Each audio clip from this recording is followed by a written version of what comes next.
Apuesto lo que quieras a que sabes qué es un vaquero.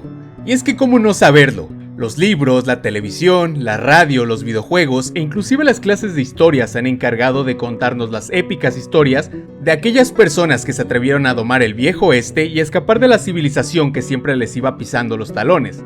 Cuando solemos pensar en un vaquero, hay cosas que saltan de inmediato a nuestra vista. Es más, hagamos un pequeño juego. Cierra los ojos e imagina un vaquero y veamos si atino lo que estás pensando.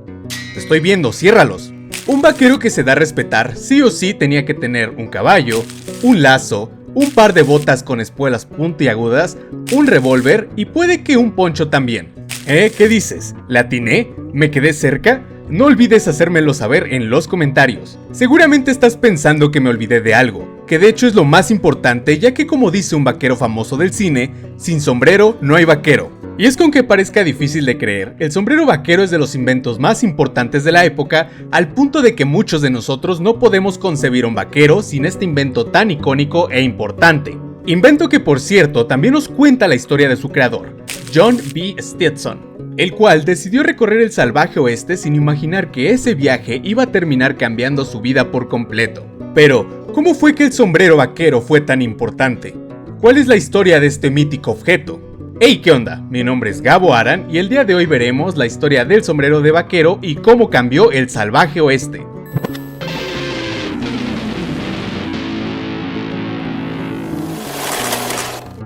Para conocer esta emocionante historia tenemos que viajar 196 años al pasado, en el viejo oeste del año 1830 para ser más exactos. Pero no te preocupes, aquí tienes un repaso rápido de lo que tienes que saber de aquellos años tan lejanos y salvajes. En ese momento los vaqueros no existían, pero sí lo hacían sus hermanos mayores los tramperos de pieles, que para el que no lo sepa eran personas dedicadas a cazar animales, principalmente castores, para hacer sombreros que se vendían a buenos precios y eran la sensación de moda en ese momento. Míralo nada más, bien facha, ¿a poco no, carnal? Estos cuates también solían moverse de un lado a otro y vivir en donde se les diera la gana, a diferencia de los sumisos y aburridos citadinos. También estaba de moda el destino manifiesto, la cual básicamente era una forma de pensamiento muy popular en esa época, la cual proclamaba que los norteamericanos estaban destinados para expandirse de costa a costa sin importar qué pasase. Todo eso mandado por el mismísimo Dios, así como lo estás escuchando. Fuentes, Papá Diosito. Y en esos años también comenzaban a existir crisis que ponían en peligro a los nativos americanos, debido a que eran obligados a dejar su territorio, teniendo que mudarse al sur para buscar una nueva oportunidad en esas tierras. Ah, y por cierto, no existían trenes, o bueno, sí existían, pero en ese año recién comenzaban a probarse en el este del país, así que en esta historia no se encuentran. Como puedes ver en ese entonces, las cosas eran demasiado cambiantes, inciertas y sobre todo salvajes. Nadie tenía ni idea de lo que estaba a punto de suceder en el país del tío Sam. ¿Pero esto qué tiene que ver con el creador del sombrero vaquero?, te preguntarás. Y es que es importante porque en medio de estos cambios tan abruptos, nació el protagonista de esta historia. John Stetson, a quien llamaremos John en esta historia, nació un día 5 de mayo en Orange, New Jersey, siendo uno de los 12 niños que su familia albergaría en su hogar. Su padre, Stephen, era un sombrerero apasionado y le enseñó desde muy pequeño el oficio familiar. John nunca fue a la escuela, pero sin embargo aprendió a leer y escribir gracias a su mamá. Te quiero mucho, mamá, si estás viendo esto. John disfrutaba de una vida bastante ordinaria y tranquila en la que se la pasaba haciendo sombreros desde que la luz del sol salía hasta que la misma luz del sol se ocultaba, convirtiéndose poco a poco en su rutina diaria. Y justo cuando parecía que esto no iba a cambiar, fue que en los años 1850, a la edad de 22 años, el buen John fue diagnosticado con tuberculosis como mucha gente de la época, y el doctor encima le pronosticó un tiempo de vida bastante breve, así que si tenía que hacer algo, tenía que ser ahora o nunca. Con esto en mente, John tomó la decisión de dejar el negocio de sombreros de lado para así poder explorar el oeste americano antes de que muriera.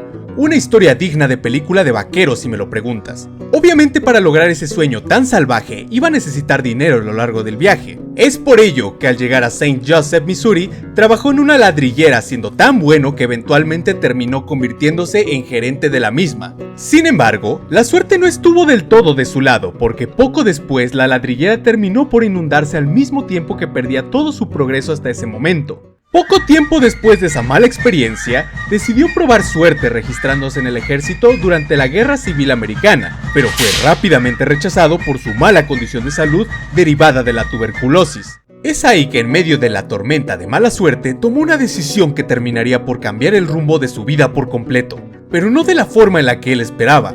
John aceptó un puesto de trabajo en una expedición que se dirigía a Colorado, y fue ahí cuando en medio del viaje las viejas habilidades de John salieron a flote, convirtiendo las pieles y pelajes de animales en sombreros y tiendas de campaña para él y sus compañeros a bordo, haciendo que además de llevar facha, pudiesen cubrirse de las inclemencias del clima.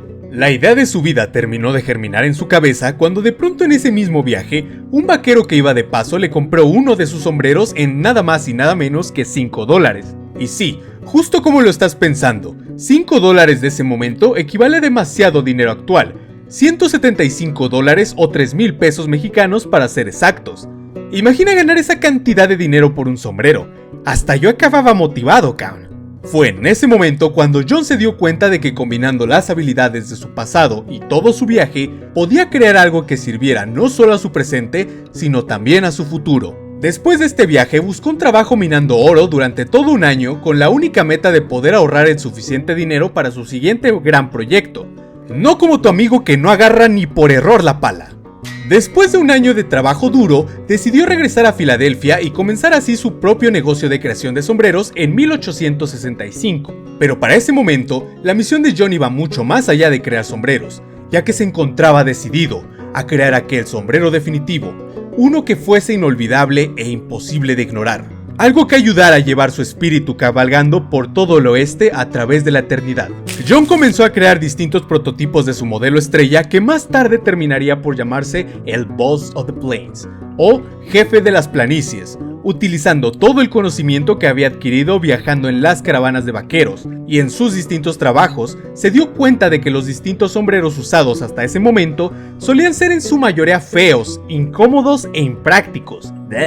Así que tomó la decisión de hacer el suyo de fieltro de castor impermeable para que de esta forma ayudase a proteger a su dueño del sol y la lluvia por igual. También se basó en el diseño del charro mexicano. Gracias a ello tenemos ese diseño tan alargado en su borde al punto de parecer una sombrilla y que tanta ayuda nos hace en días calurosos. Pero la utilidad del sombrero no terminaba ahí, puesto que también servía a forma de contenedor de agua, ya sea para ti o tu caballo. Porque sí, el buen John pensaba en todo. De hecho, también servía como almohada y como un abanico estupendo al momento de avivar fuego, espantar a los jodidos mosquitos o guiar a las vacas al momento de sacarlas a pasear. Puro ¡yeeja! Y no jaladas, compadre. ¿Acaso hay algo que este sombrero no hiciese bien? Yo creo que no. La genialidad de este sombrero no pudo pasar desapercibida, obviamente, y rápidamente fue creando más fama entre las personas que lo probaban, haciendo que la marca Stetson, la cual por cierto se encontraba grabada con letras doradas en cada sombrero, comenzase a verse como un reflejo de excelente calidad. ¿Y cómo no iba a serlo si hasta las letras eran doradas? Totalmente swag, como dicen los chavos. Un objeto indispensable para cualquier vaquero y todo aquel valiente decidido a tomar la vida por los cuernos, tal y como lo hizo su dueño cuando tenía solamente 22 años. Y es así como este mítico sombrero no solo cambió la historia de su dueño o de su compañía de sombreros, sino que también terminó por convertirse en parte esencial del uniforme de toda una época, una forma de pensar y una filosofía de ver la vida, pero sobre todo del reflejo de un alma indomable. Tan indomable que inclusive sigue presente a día de hoy, y lo seguirá estando mientras siga habiendo espíritus libres allá afuera, dispuestos a portarlo y llevar con ello una parte de su creador en él. Y por si te lo preguntas, los últimos años de Stetson fueron bastante felices y buenos. Teniendo el deseo de regresar a su comunidad el apoyo que recibió a través de los años, ayudó a construir escuelas, iglesias y universidades, siendo la más importante la primera universidad de leyes en todo el estado de Florida. La creación de John terminó por convertirse en una pieza muy importante para la historia visual del oeste americano, siendo usado en muchos medios tales como publicidad, películas, videojuegos, libros, entre otros, acabando de forjar su reputación como el modelo de sombrero vaquero por excelencia. Algo que me encanta de esta historia es que la historia de John es digna de una película del viejo oeste. De hecho, puede que a muchos se les haya venido a la mente alguna historia al escucharla. Es una historia que nos enseña a perseverar a través de la tormenta y confiar en que las cosas que aprendimos en algún momento nos terminarán sirviendo en algún momento para llegar más lejos. Es una historia que nos enseña a perseverar a través de la tormenta y confiar en que las cosas que aprendemos en algún momento nos terminarán sirviendo para impulsarnos y llegar aún más lejos. Y si eso no representa el espíritu del salvaje oeste, neta no sé qué es lo que lo haga. Así que no tengas miedo de dejar lo que sabes y comenzar a recorrer tu viaje en busca de respuestas. Puede que en medio de ese viaje te esté esperando la idea o pensamiento que termine de cambiar tu vida, o la época en la que habitas probablemente. Y nos vemos en el siguiente video. ¡Aran fuera!